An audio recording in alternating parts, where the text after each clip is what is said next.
My name is Tim, and today we're going to look at how to roll a pumpkin roll. First of all, this cake was baked earlier today, so it's room temperature. It's not frozen or cold or warm, it's just room temperature. It makes it easier to roll. So first I'm going to do is I'm going to put the icing on. And we use cream cheese icing. You can use any kind of icing you prefer. I think cream cheese goes good with pumpkin. You could do whipped cream if you wanted to, buttercream. You want to put enough on so it'll help it roll better if there's no bare spots.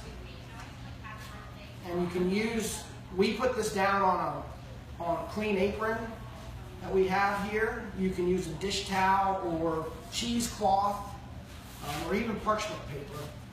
We sprinkle a little bit of sugar or something down first so it doesn't stick. Powdered sugar works good.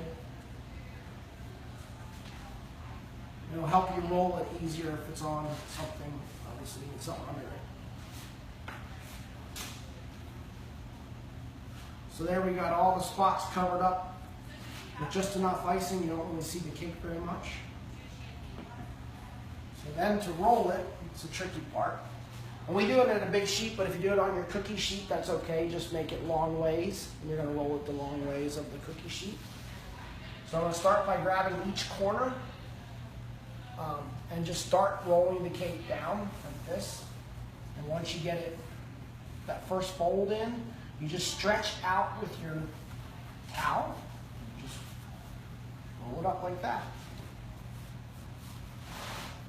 Make sure your towel doesn't go underneath and get caught up in the roll.